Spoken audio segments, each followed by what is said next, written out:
Welcome back, Panther fans. I'm David Brown here with Ryan Graham, Hey, y'all. Tim Thurber, Hello. and this is State of Atlanta. Do I we forgot not- to get my beer. Do we not get to be on screen? What? We are on You guys- screen. I see you on there, screen. Oh, there it goes. Oh, Um, you got bad internet, man. That's apparently. what's happening there. Ryan, it's a different background for you. Where you at, dude? The new house we closed on what day is it? Monday. It is not Monday. So it's No, Tuesday. It's Tuesday. yesterday. Yesterday. we closed. Congrats! Tonight's our first night in the new house. So You get the studio behind you. yeah, I mean this is like the weird. This is what made us look at this house was like we started going through pictures and we got to this room and we're like, what the hell is that room? And turns out it's a studio. Sex dungeon. Things can double as one room as another. You know, Multi-purpose sex our dungeon. office is also a podcast guest room. bedroom. Ryan's podcast studio is also a sex dungeon. So it's just Well, the sex dungeon is in the basement. So at least you have all the equipment, all the equipment there in the podcast room for the In the sex dungeon. that's true. Dungeon. That's true. And plenty of storage everywhere. I see. Cabinets, Endless literally cabinets. lining this room. So yeah. I look forward All to the seeing toys. it decorated in a bunch of Georgia State stuff over the coming. Well, I already got the Panthers going around, so you know. Oh yeah, the kittens. That's pretty accurate representation of Georgia State Panthers this season. Hey! This is the week they don't deserve that. All right. Oh yeah, football is great. This is a good Basketball week. sucks. Yeah, that's Oh, why yeah. basketball kittens. Yeah. No. So it was a fantastic weekend. Well, I don't know. We can talk about it. We put up the second most amount of points we've ever put up in a game. Yeah. Hey, why not? I think it's also the second most we've ever put up in the first half of the game. Yeah, I feel like first half. every quarter was good. You know, it seems like we went out there to execute and like figured it out. I mean, Well, I think that you know, were pretty drunk during that fourth quarter, then, weren't you? Yep. there's a little bit of a comeback. just a smidge. No, we had already locked it in. You know, it's fine. Yeah, but I don't like giving up 23. You look at the box score. Yeah, we both score 14 in the first quarter. Georgia State scores 24 and Texas State 7 in the second quarter. Like, all right, that's exactly the place we want to be. Solid. We score 7 in the third quarter. They scored nothing. We get another touchdown in the fourth. They score 23 points. It pretty much erases that second quarter altogether. Thank God for the third quarter. So, but we won the game. We scored a lot of points against what's a pretty good team. Although I found out afterwards, I didn't realize this. The Texas State head coach had signed a 7-year, $2 million a year contract, like going into this game. And I feel like those are never good games for teams. Whenever your coach or your star player signs like a big, huge contract, it's like, Wow. that next game's always a loss. It's just, Ryan's like how we talk about when you bring in the backup quarterback, that's always a handoff play. It's like you always hand the ball off. Same thing. You always lose a game whenever you sign your star player. Do that stuff in the offseason. Well, our backup quarterback played pretty lights out. So He did play well. he was killing it. Where was that before he was? Should he have been starting the entire season? Did they make the switch to Gibson a little too early? Oh. I mean, no, I'll stand by. Gibson earned that start when he got it. They didn't give it to him right away. I don't feel like, and they even started Vayer in a game that maybe they could have started Gibson and then moved on to Gibson, and then they the very next game they started him. So I think we handled that okay. Should we move back to Vayer sooner? Did we start Gibson in the Trash Down South game? Is that when we first started him? I don't remember the game exactly. I just remember sort of because I think he came in for Vanderbilt, or did he come in for Chattanooga? I don't think it was Vandy. Vayer threw that beautiful pass at the very end of Vandy. That was yeah. Okay, so that means that Gibson never won a starting job or never won a game as a starter for us. I hope that's not true, but it could be. Or wait, we did lose 7 in a row. So if Gibson did not, if Gibson was not the starter for Vandy, which we can look that up pretty easily, but if he was not the starter for Vandy, then he has never won a game for Georgia State as the starting quarterback. So yeah, maybe Vayer. I know things looked a little dicey with him in those first few games, but and I'm not saying we should have started, or we should not have started Gibson. I liked Gibson from the very beginning. Yeah. But I don't know. You put Vera in. He is going to be back next week too. He's most likely starting next week. I think he's still injured. See, the problem with us is we don't pay enough attention to like the rest of the players. And this is me too. I'm not like shit talking you guys. Because there's got to be other changes that are happening too that like are contributing to this. Because like even in those other games where like when we switched to Gibson, like our defense started playing better when we switched to Gibson. That doesn't make any sense. Yeah, we talked about that before too.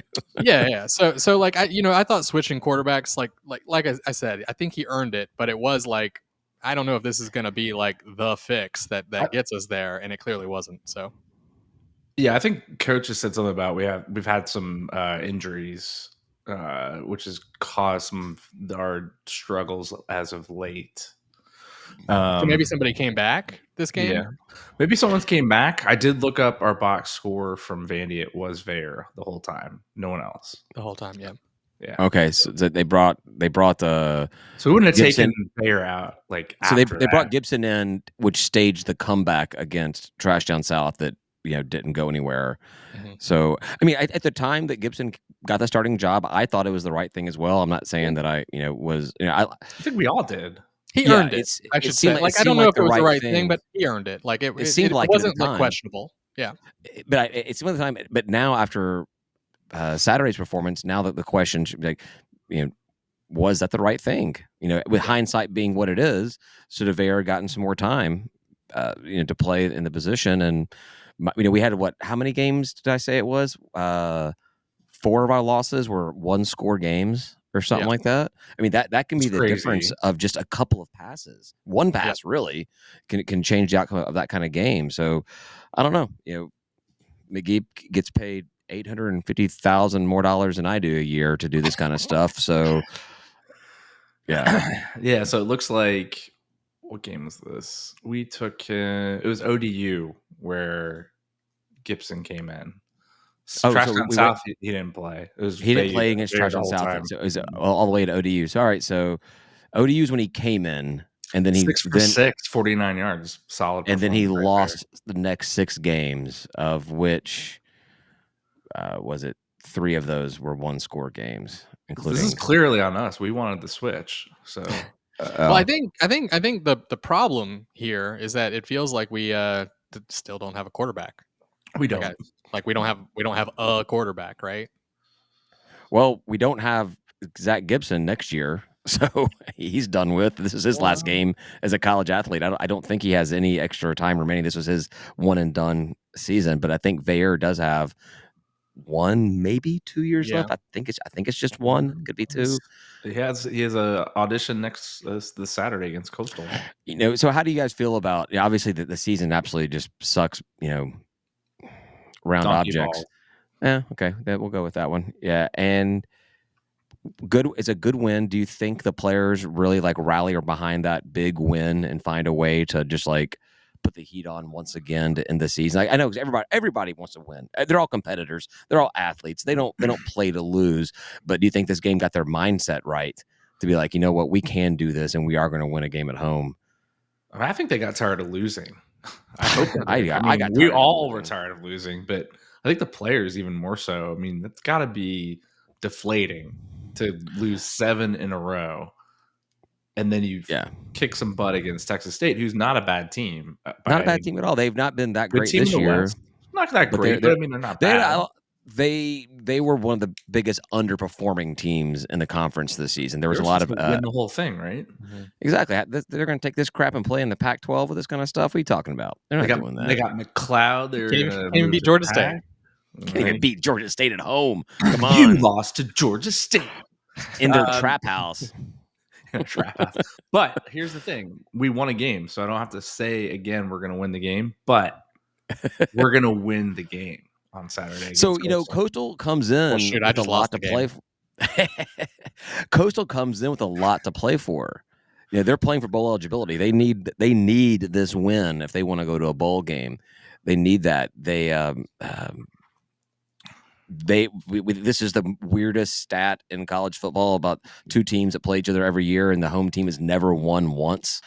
So They want to beat. I can't imagine there's any other team in that situation. Period. Yeah, I need to look and see, like, from start to finish, or start to how long it's gone, that teams that play each other annually, the home team is never. I know, because I remember back when I first started getting into college football, that was like the thing about Auburn and Georgia, was like Auburn always won in Athens and UGA always won in Auburn. It was like that for 4 or 5 years or something like that.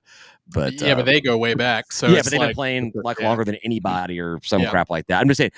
So I know there's, then you've got teams, they've gone back and forth all the time. It happens. But like from start to, so it actually kind of got me looking. How many teams have we never trailed in the series? And obviously, there's not a lot of them. Coastal, the most games that we've never trailed, but and I'm only talking about FBS because I don't care about FCS. FCS doesn't count. Yeah.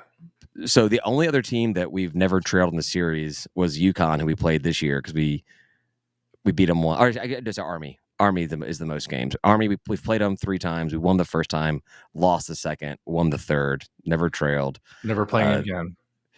We'll probably never play them again. Be done. Yeah. Well, I know if we end up in the American Conference, maybe we will. It's a big old if. So that's the only other team that has more than, or 3 or more games. The other one is UConn, who we played once and then lost to, and then like there's a bunch of, like, there's East Carolina, Southern Miss, Utah State, who we've only played one time. So yeah, we have that legend. Well, and there's technically, depending on how you want to look at it, there's Kennesaw State. We've only played them once. We beat them, but they were FCS at the time, and I just don't care about FCS. I don't think that any stats against FCS teams, or when you are an FCS team, should matter at all when you're FBS. And the only reason I bring it up is just to say that when you move up, it should be put all in a vault. No one cares anymore. That's the old division. Goes away. I know. I hate those stats when they put out, like, teams with the most wins in all of FBS, and they'll list, Appy and Trash Town South, and they'll have like hundreds of wins compared to our, like, 2 dozen or so. And I'm like, yeah, those aren't FBS wins. Those aren't FBS wins.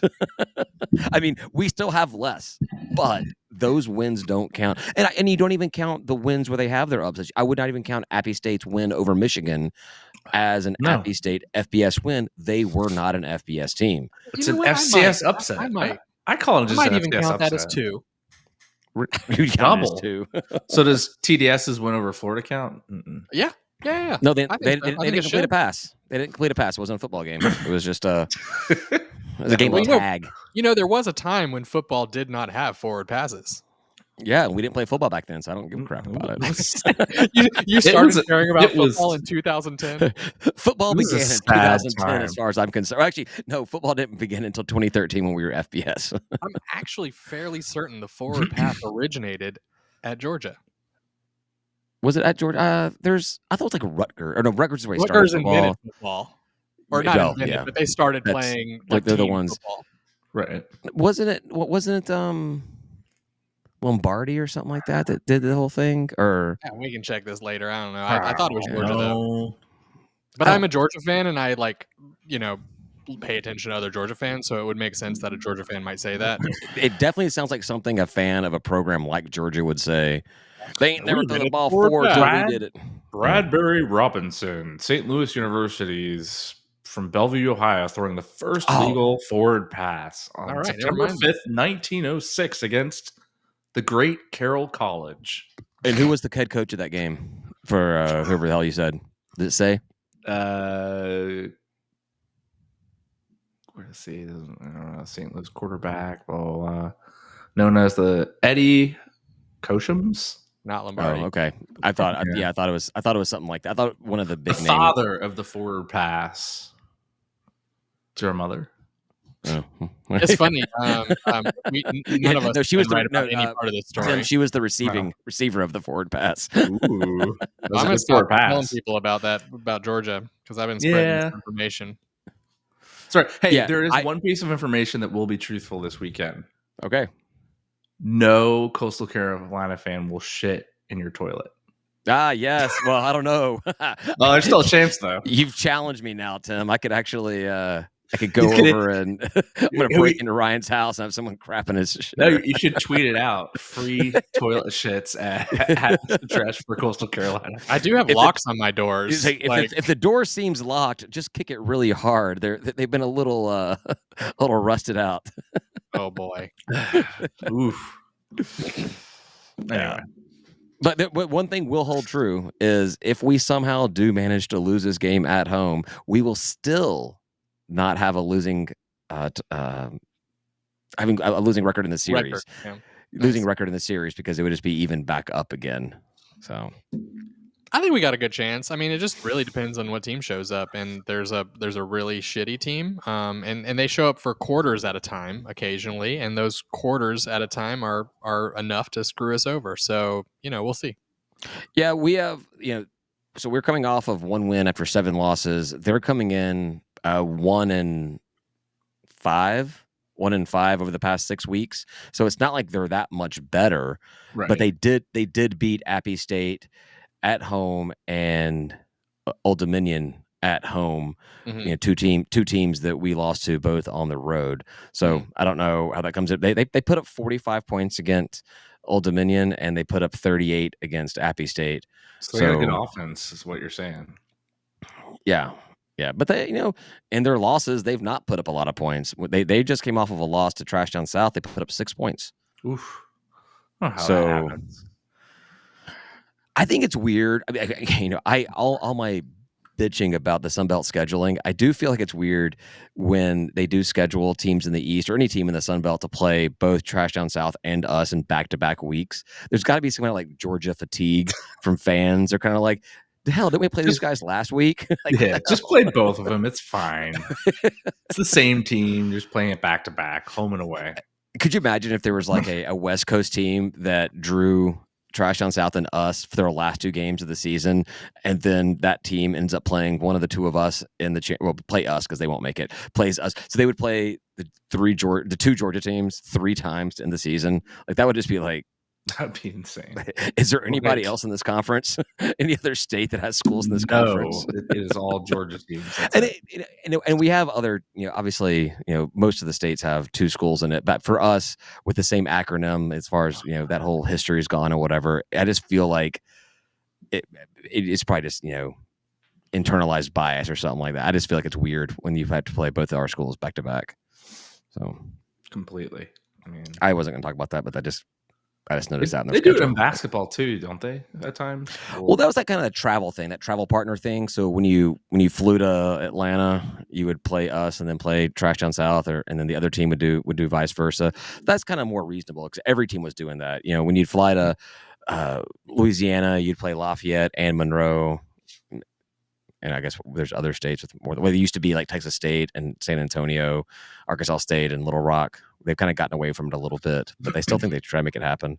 Yeah. And this week is senior night for Coastal Carolina, so that'll be fun. Sponsored by our favorite CEO lawyer who doesn't sponsor our podcast. Yeah, and we probably could use a lawyer. You're not far off there. A second ago, we touched on like consistency of some of these teams, including us, and I think a lot of that comes down to like depth issues.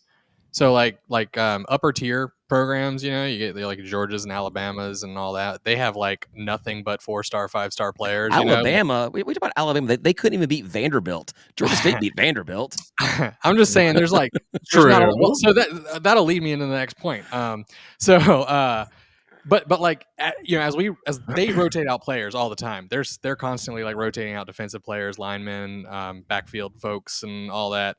Whereas like when we do it, I think there's significant drop off when we are like our 11 starters.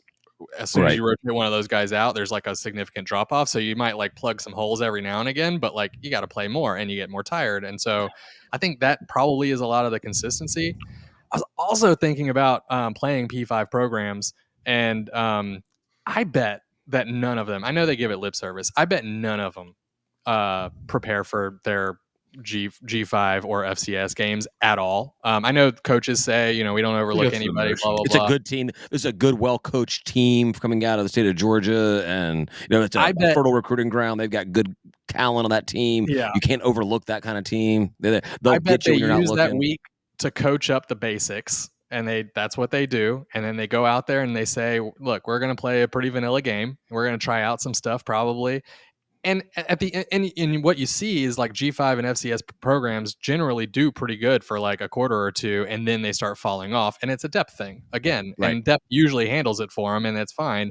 There are, of course, like sometimes Georgia State beats Vandy or or Tennessee, and that catches them off guard. But that's just because like we played a lights out 4 quarters game. But like I think generally speaking, they probably just don't give a shit. And I mean, that definitely explains what we talked about when we first started playing football and how we would, we'd be leading Wisconsin in the fourth quarter, or we'd be like tied with Oregon at half, or 0-0 against Clemson at half and stuff like that. Yeah, I mean, it leads into that whole thing that, why would you pay attention to it? But there is one scenario where that's not true that I think, and that's when we used to have multiple triple option programs out there, and Georgia would schedule a TDS or an Army or something like that ahead of the week before Georgia Tech to kind of get the players like, all right, we're gonna see this at maximum velocity in 2 weeks. Let's go ahead and get used to it at minimum velocity this week. But it is kind of weird. Technically, that's just 2 weeks prep for their P5 program. Exactly, it really is.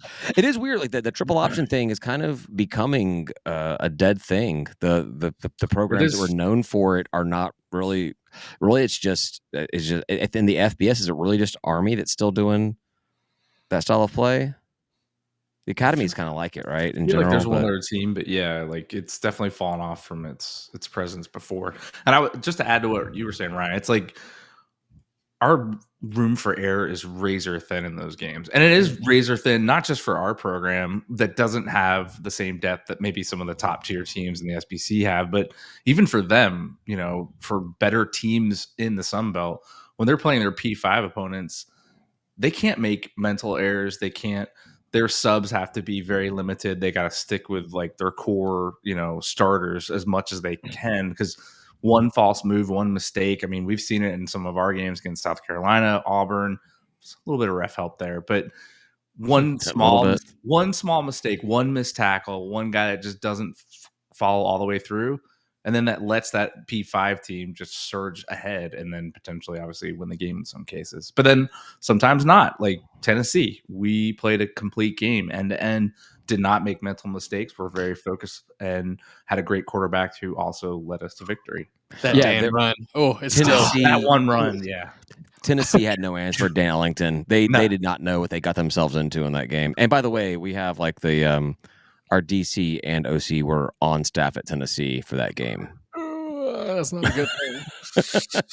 The only thing that brought me, so I when we hired them, honestly, I was like, that's maybe not great. But then you look at the rest of the Tennessee season, and it's like, okay, they sort of came back, and they didn't fire those guys, and that's not like why I think they won 8 or 9 games that season. They went to a bowl game. Yeah. So they had a pretty good season. Yeah, I recall all the teams in the Sun Bowl are trying to like downplay us beating them. Like, well, they weren't very good for the first couple of games, but they surged ahead and went to a bowl game, and I think they won their bowl game. They weren't trash at the end of the season at all whatsoever. But even the you talk about like razor thin margins. Even that Vandy game came down to a 1-minute offense, which I had never heard of until that game. I had never heard of a 1-minute offense in my life, but we played one and it was awesome. And we executed it perfect, and that's the only way we won. I swear to God, that touchdown in the corner, right? I think it was by Hurst. Like I thought he was out of bounds. Like just the angle that we were at in there. I was like, oh, that would have been so sweet. Wait, there's a touchdown. That foot got in.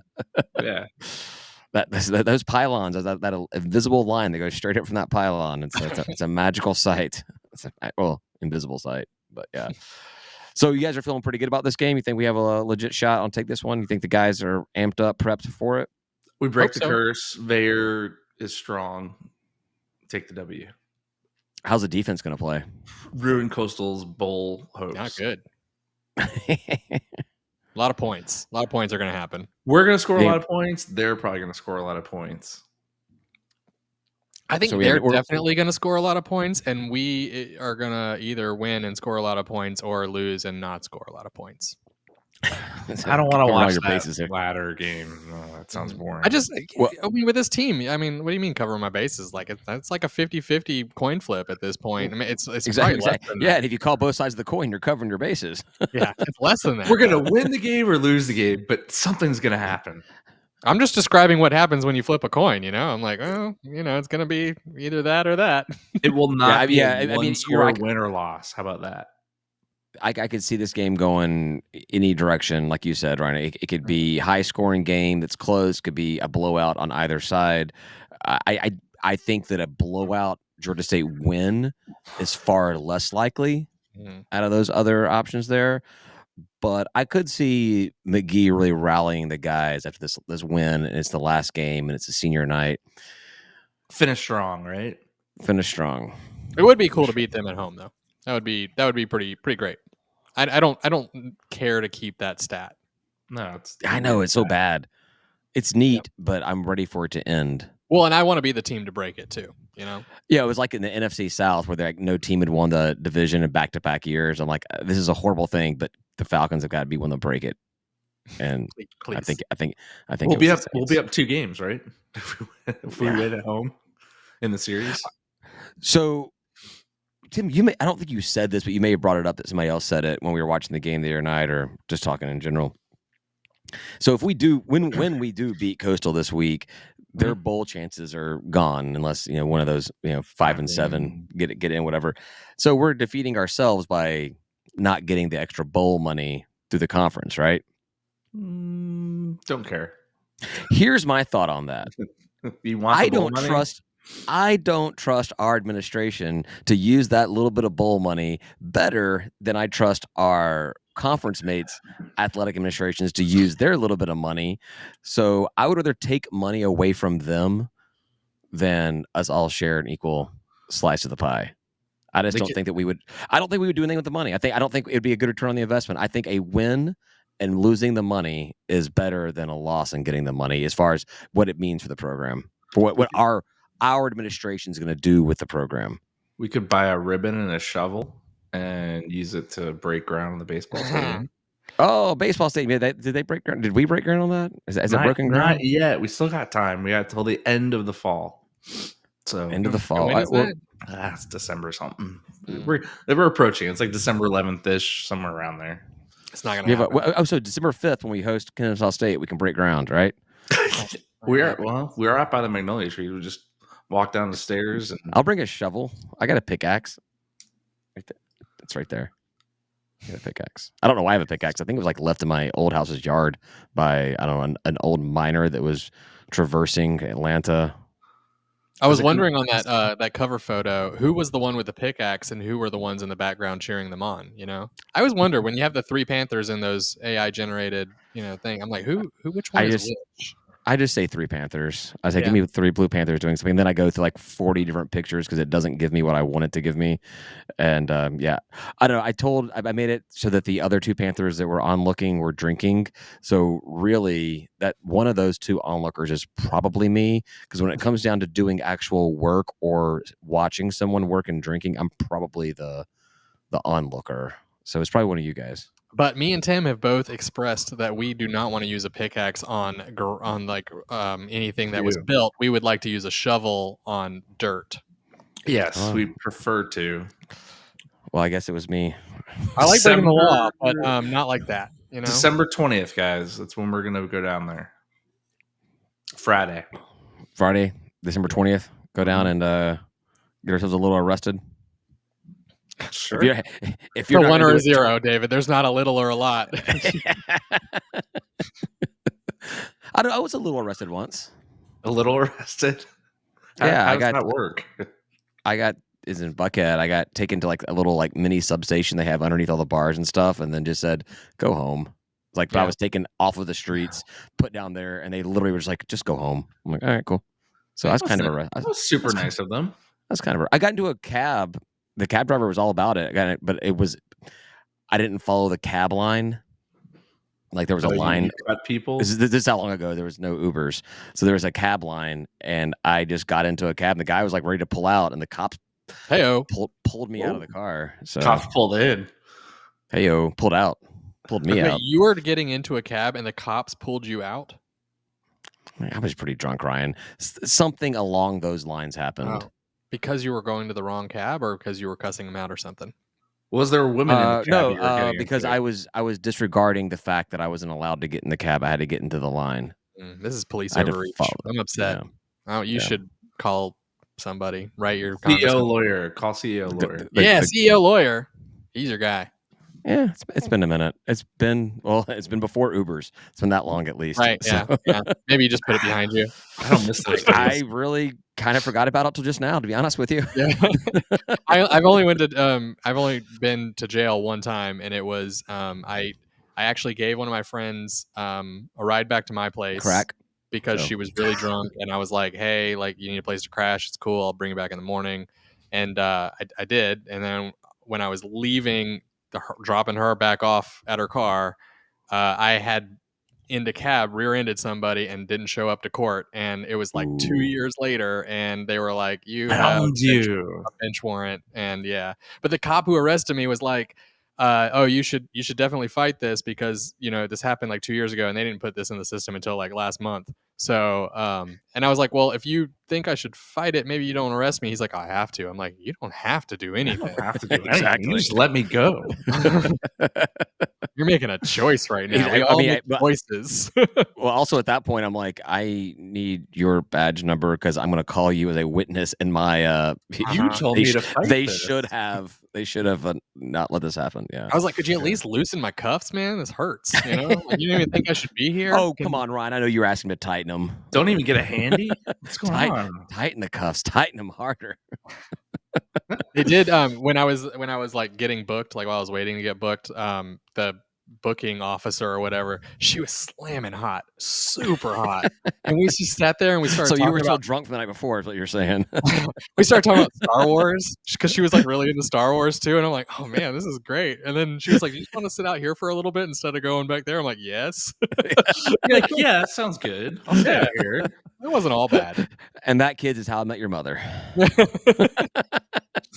All right, we did not talk about the most important thing this Saturday before the game. The what was it? 7th, 8th annual chili cook-off. Super important chili cook-off. I am super excited about it. I've been working on some stuff in the background. I made a comment that we cannot let Paula be the Michael Jordan of the chili cook-off. She can't be a three-peater.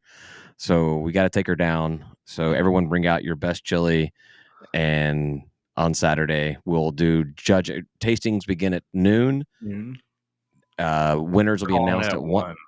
Calling it at 1. Games at 2. So calling it at 1. That's time for people to get their stuff back away and everything, and we'll figure out who the winner. We don't have a real prize this year because in the past Georgia State gave us some Pack Suite Club passes. They got rid of the Pack Suite, but they have a football touchdown club. But I was just told that we didn't have access to that this year. So just if you win, go there and say that you were told that you had access. We'll figure something out. We could probably figure out a little something out. Yeah. And cause a stink about it. So, but yeah, it's pretty. You know, we've been talking shit about the athletic department for a little while, and it was pretty disappointing to hear that they weren't willing to throw anything our way, like anything, nothing at all. Because there was before the pack thing came up, because that was just something I actually asked about.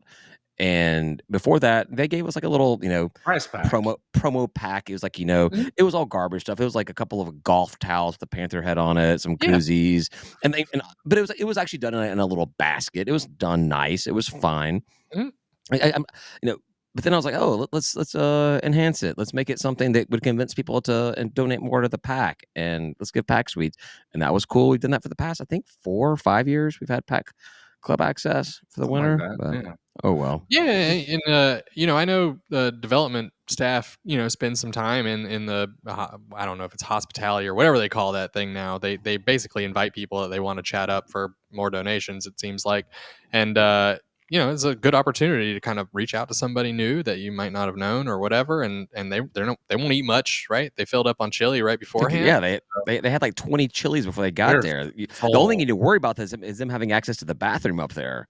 Yeah, we talked about blowed out beans. Whoa.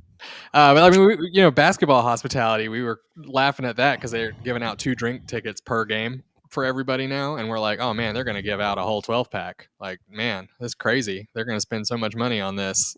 Yeah, they really, because I would have to imagine that, obviously whenever we went down to hospitality for basketball, we'll talk about basketball in a minute. Okay. We found a way to pound as many as we like, get in there, pound like 1 or 2 Get immediately. there early. Yeah. Then you get your sip and drink, and then on your way out to the game for the first half, you grab 2, and then you drink those, and you probably pee. We were still probably drinking like 4 or 5 a piece. Like, it wasn't crazy. Like, but everybody else was having a drink. Yeah. But still, like, yeah, absolutely. But like, we're still not breaking the bank on this stuff. Like, I you know what, guys? Like, if you really just want me to bring some so I can throw it in the cooler for me, that's fine too. It's probably about 6 or 7, right? I mean, if you add it all together, but pre-game, right when you walk up, and then when you come back, you probably have 1, 2, or 3. I would say for hospitality, I probably would crank out, if I was able to get there early, 6 or 7 between the 2 halves, and whatever. But yeah, that's me. But now there's like a dozen people there anyway. Like maybe. Oh my God, it was empty when we went. It was pretty quiet. Yeah, I was expecting more people. Well, you didn't make it down to the before game, not pre-game, no. And like that was like even less. Like there was like 6 of us in there. I mean, I'm not kidding, and I think like 2 of them may have been like coaches' families or something like that. Yeah. So you tighten down on the beer because there's so many beers being drank. I mean, come on, guys. Like, I just don't understand the choices that are being made. Like, you need us to consume the beers, otherwise they'll expire. Exactly. I mean, do you or do you not want to create an environment that people want to come back to and enjoy? Yeah. I actually asked a couple of, it was like last year, I was bringing somebody to the game who I had bought football season tickets in the past, but gave up because the teams were garbage. And I reached out and I said, hey, I'm bringing this person to the game. They've donated in the past. Can I get hospitality access for this one particular game just to show them what it's like? And maybe like, nope. Yeah. So, but we do know people who have brought in major donors exactly that way. And that was me asking. The person they brought in has their name on the stadium. So that was me asking as a PAC board member. That was not just me asking as a fan. This was me asking as a PAC board member if I could do that. And they didn't. Well, obviously they didn't want me to be a member of the PAC board anyways. They got rid of it. So. Well, and this is a small thing. And you guys told me that it was a small thing, but it still was touchy to me. And when we were going into the game from hospitality, they have now blocked off the entrance that is like the floor. Basically, the floor entrance. Oh yeah, to anyone that doesn't have floor seats, and I'm like, well, so now I got to go up these stairs and around and then down some more. Like, what?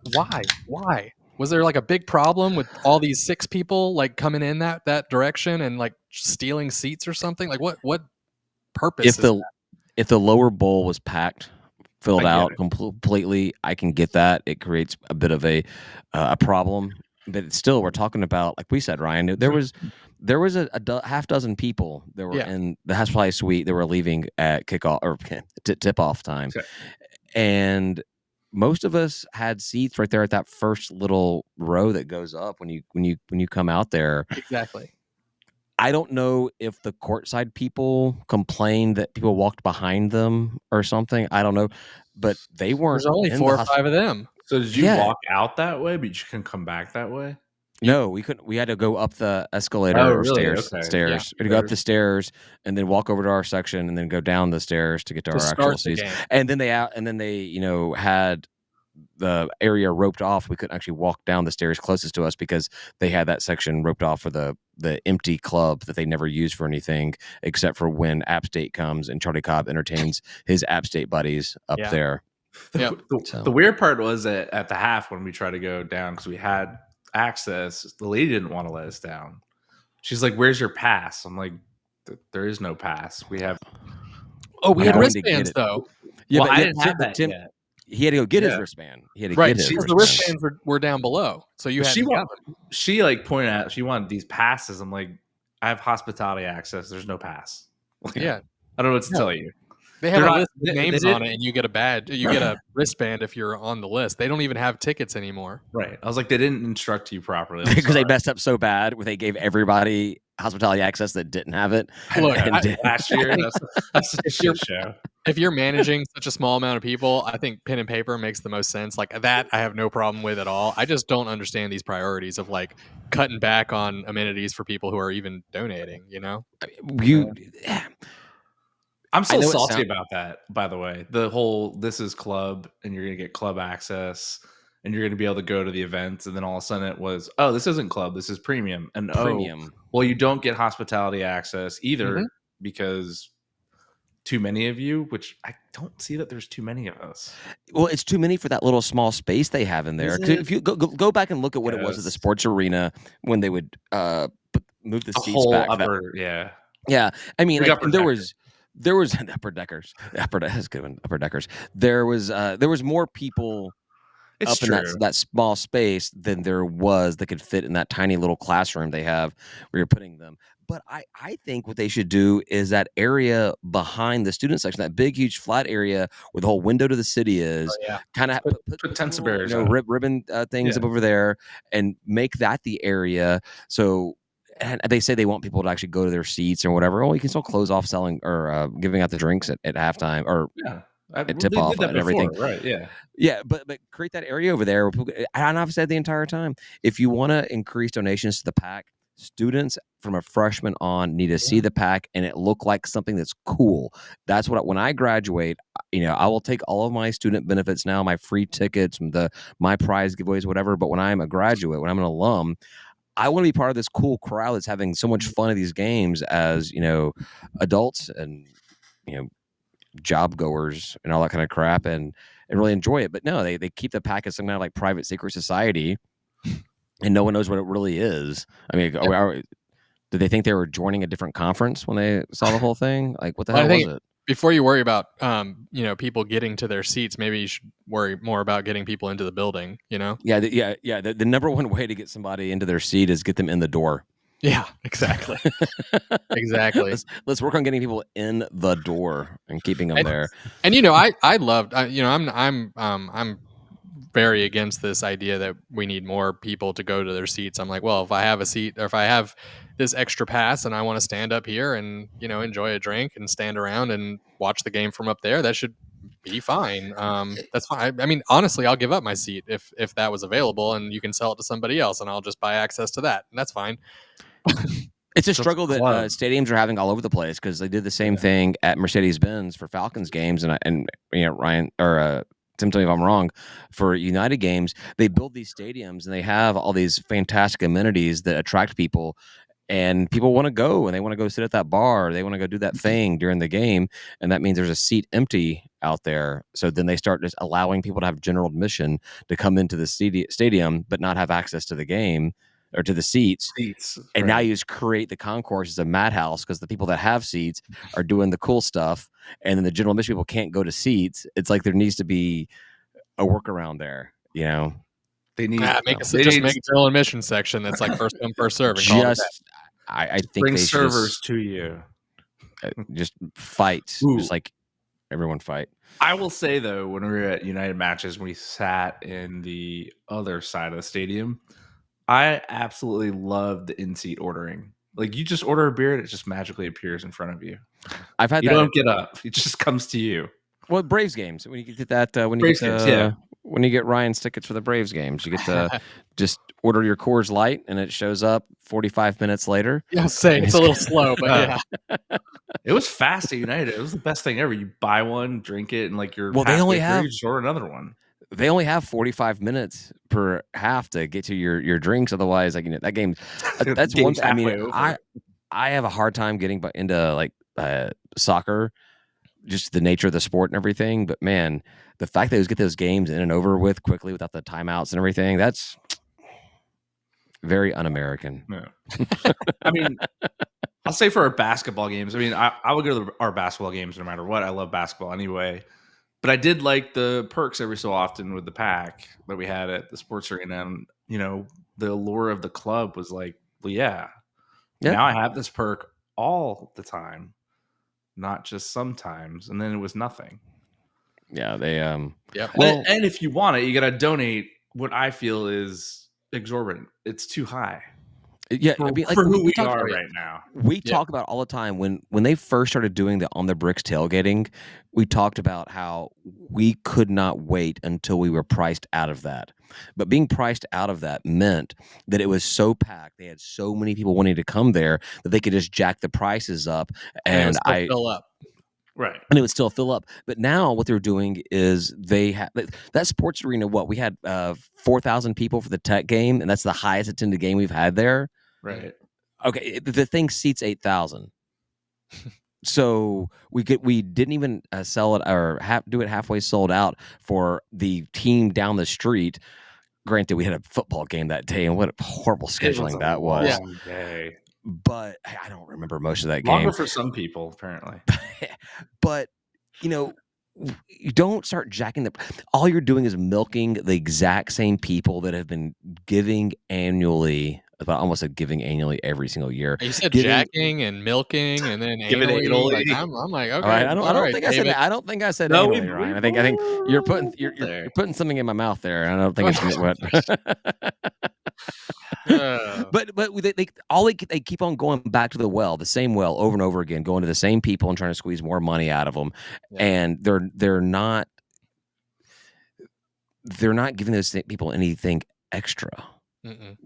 Whenever those pack benefits would come out every single season, I always look at where I am on the list, and then I would look the next level up, the next 2 levels up, and see what the benefits were if I gave an extra 500, 1,000, 2,000, whatever the numbers were, and there was nothing that was worth, in my opinion, the value. And then I'd look down a notch or two, and I'm like, oh, but if I don't do what I'm doing now, I can't have my football ticket, or I can't have this. And I was like, I guess I'll stick at what I'm at, but I dropped it down. I cut my pack donation in half this year.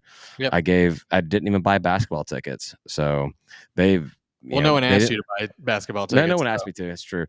They didn't lose a fan, but they lost somebody. They lost money. Yeah. So at least a ticket, right? Yeah.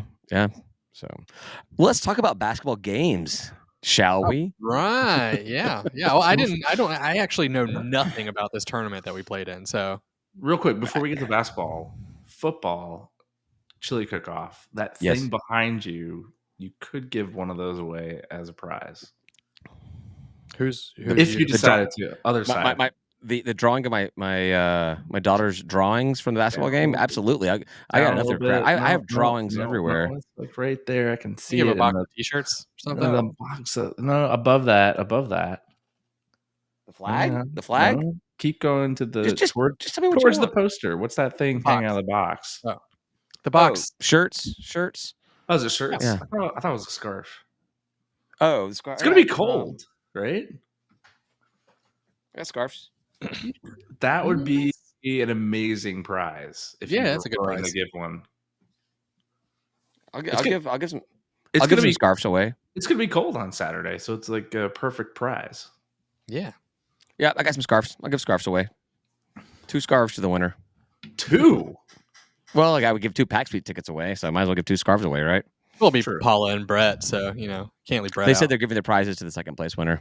Oh no, they're bringing people, and they want to do people things. They want to do a thing. Cool. Yeah. So anyhow, but yes, we'll figure out. So, as Ryan said, we'll figure out something for the. But yeah, good call on the scarf there. Yeah. Mm-hmm. All right, basketball. Now let's go to the basketballs. Well, the good side or the bad side? We played pretty well against NC Central after I made a mean tweet about the crappiness of the team. They clearly read your tweet.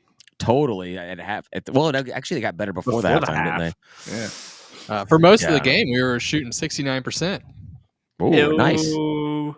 We bumped it up to 70 to end it, I think, which is maybe good, but maybe not. I don't know. It's one better. Really high.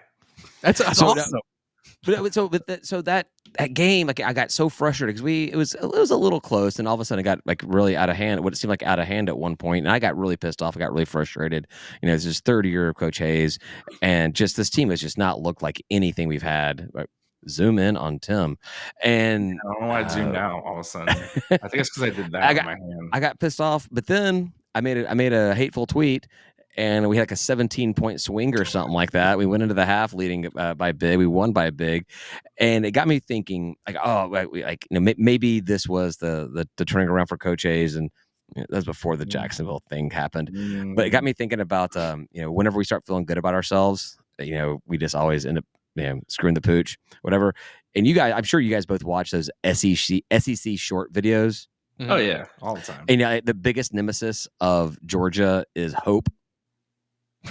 And I feel like Hope lives in Atlanta and maybe went to school at Georgia State or something like that. I think that because I feel like Hope is what kills us. As soon as Hope's on our side, then we go down to Jacksonville on a streaming service that I think is meant for youth athletic sports. What was it called? Like Ballers TV. Yeah, Ballers TV with a Z, right? Ballers. No, it wasn't that bad. I don't think that Dwayne The Rock Johnson owns it, but it was Baller TV and whatever. And a game we were projected to win. We lost, was it by 12 points? We lost the game today against a team that Georgia State says we've never, ever played before. Who was it? Austin Peay. We played them twice. Oh, boy. We played them 4 times. We played them 4 times. We played Austin Peay 4 times, and Georgia State put out a press release saying that we have never faced this program before. We did hear it was a pretty good, solid program and a good matchup.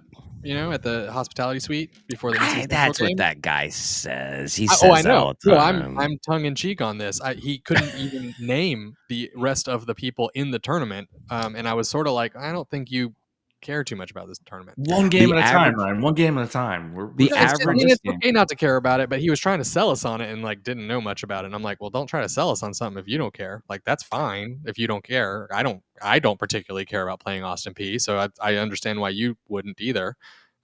But the average player on that team has less than 2 arms. Jeez, David. Which apparently there is a 1-arm player on the team, is what I heard via. Yeah. So it brings the average to 0.99 arms per player. Is that true though? Is that true? Yeah. That there's a 1-armed player on the team? Yeah. And he did not murder that guy's wife, Dr. Richard Gamble. Oh. Gamble? Yeah. Fugitive. Great movie. Great. Oh, I'm sure that. I assume the TV show was good, but I was not alive for that. It's been a while. You guys have no idea what I'm talking about. Oh, I know The Fugitive, Harrison Ford. Yeah. He jumps out of that tunnel, I didn't kill my wife. I don't care. My favorite Tommy Lee Jones quote of all time. I don't care. There was a fun homage to that in a Jay and Silent Bob thing, and they talk about wanting to cornhole him. Yeah, well, great. Jay and Silent Bob is also fantastic as well. Yeah. So that's a good movie. Yeah. Anyhow, so we're talking about not really. I'm not insulting the guy with 1 arm that plays basketball because he beat our team. He's obviously better than our team is as a whole. So so we lost today, Austin Peay. Now we have an all-time losing record against them. 1-2 against Austin Peay all time. So we didn't shoot well again. We turned the ball over way too many times. That was a stat sheet thing that kind of stood out was the ball handling. We just was 18 turnovers or something nonsense like that. Yeah, apparently the NCAA box score looks a little bit different than whatever Georgia State posted during the game because it says that we only turned the ball over 10 times, and pretty sure it was higher. But yeah, the facts, numbers, none of that matters. Well, again, we didn't even play them ever before in our entire program history. I mean, they killed us off the bench, killed us, and that probably was the difference in the game. Is the 1-armed guy a starter or is he a bench player? I don't even know. Could you imagine? And again, I don't mean any disrespect to the guy with 1 arm. That sucks. It's amazing that you're able to play at this level. Yeah, absolutely. You earned a scholarship at a major program. That's cool. Absolutely. So, but I'm just saying, do you think everybody that gets minutes after him is kind of like, damn it, I'm not as good as a guy with 1 arm, or the team that loses to the team. Well, I've already talked about how bad we suck. So. The ball's on the coach that actually signs a guy with 1 arm. That's a huge get or take. Hey, look, if he can play, he can play. That's all that matters. I don't care. I bet his ball handling skills are a little on the rough side, right? Maybe he's just an excellent shooter.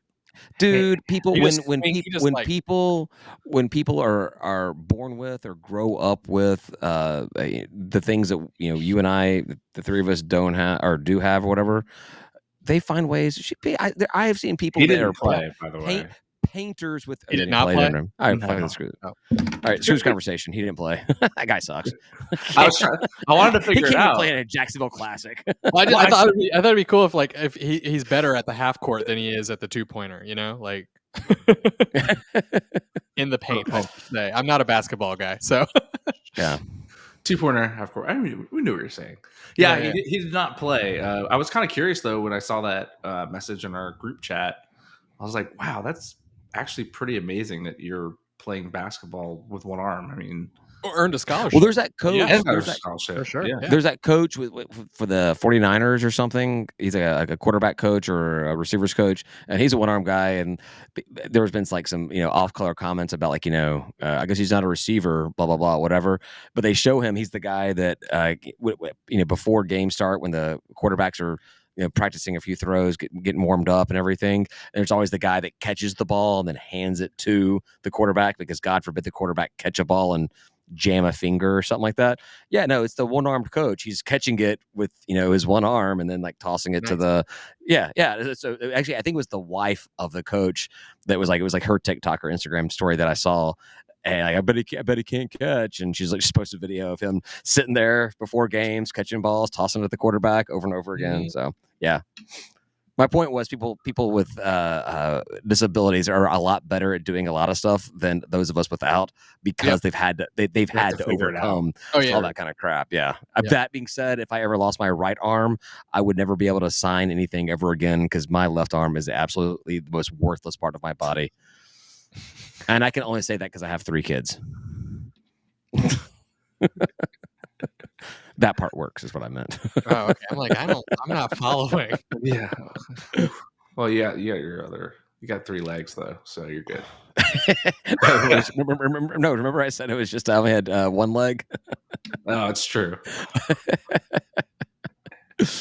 All right.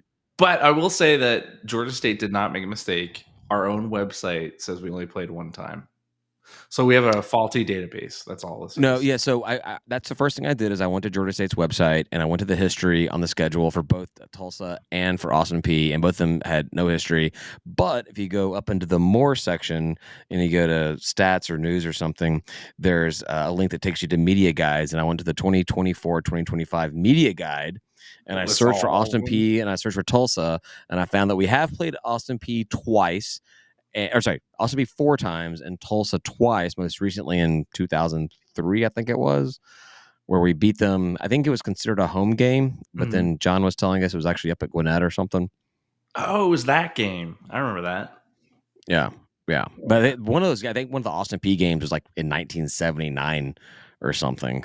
So, but still existed.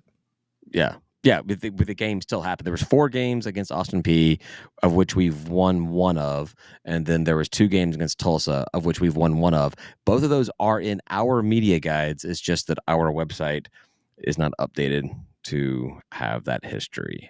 Well, athletics started in 2010 with football, so. Or actually, as somebody put in our group chat, nothing happened in Georgia State athletics before Charlie Cobb got here. That was funny. We have Tulsa tomorrow. Nothing happened since. Yeah. Tulsa tomorrow. ESPN still has us at a 59.2% chance of winning. The game's at 2:30. My company is closing the doors at 2:00. I have a chance to watch it. You're gonna pay up to whatever it's called, sports. I'm gonna try to see if I can find an internet. Yeah, but I'll probably end up doing it. I'm probably gonna start drinking at like 11 tomorrow. So pretty sure Ryan could probably find it for us. He's good at finding. I think Ryan's gonna be busy tomorrow with his dumb house stuff. I still gotta. We're gonna try to finish up moving stuff from the old house tomorrow. So is this gonna be day 3 or just day 2? Did you start moving stuff on Monday? We moved a couple things on Monday, but we didn't like do a whole bunch of stuff. Today was the big day because we had movers come in today, so all the big stuff came in. So nice. We also have sorry, didn't mean to get off track of your moving conversation, but we also have another game on Friday as well in basketball. Kentucky? At number 8 Kentucky, 7:00 on the SEC network. I think pencil in that W. I think we got this wrapped up, guys. What time is that game? 7 p.m. on the East Coast. I'm pretty sure that's when Georgia kicks. They play on Friday? Was it Georgia Tech? Georgia Tech on Friday? Yeah, 7:30. Yeah. Yep. Oh well, We'll be watching that. I'm going to be watching that probably. Yeah. Sorry, fans. I like football better.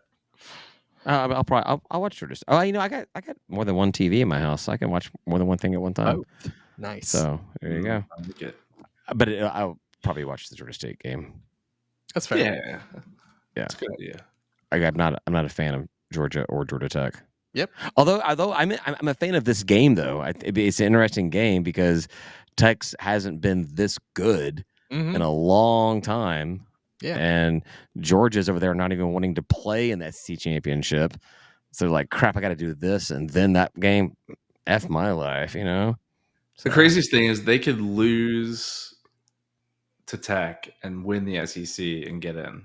I was going to say some of this conversation about the playoffs and championships probably is good last call. Yeah, let's do that last call. Yeah. I don't have anything else. So. We got our next home game. We'll talk about it next week, but our next home game is against Kennesaw next Friday. Ooh. Yeah, they just beat Rutgers at home. I think Rutgers was like number 24, 25 or something, and some kind of poll. We'll be ready. First college to do team football. We'll be ready. We have Kentucky as the warm up. Exactly. Well, I bet we wear black jerseys against Kentucky. Like we have the same colors. I bet we just come out and win and lose every other game for the rest of the season. We picked the one game that we shouldn't win. Kentucky's our Vandy. I mean, I'll take it. Yeah. Although it's all right. Yeah, Tim, you want to take us out of here? The only thing that I would want to add to what you're going to say is that there's a chili. We'll also have some information coming out about being able to buy your favorite Panther fan a Patreon membership to Georgia State when I figure out how to do that. So yeah, sure. Well, if you like what you hear on the podcast tonight or today or tomorrow, depending on when you listen, considering joining our Patreon at patreon.com/State of Atlanta. David will find out how you can gift a Patreon subscription and post that to the internet somewhere. Appreciate everyone listening. We're going to take our quick break right now. I definitely need a cocktail. If we're going to talk about the college football playoff and how screwed up it is, need another cocktail. If you obviously join our Patreon, you get live streaming access to Last Call, which we're about to jump into.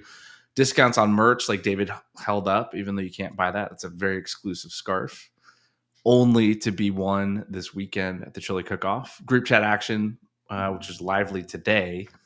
And adult beverages at tailgates, which would be our last home game on Saturday, and sometimes basketball. $5 is all it takes to become a fan of our show. That's it, just $5. I mean, you can feed us beers for a month for $5. We would absolutely love to have you aboard. Say goodbye, guys. Bye, guys. Peace.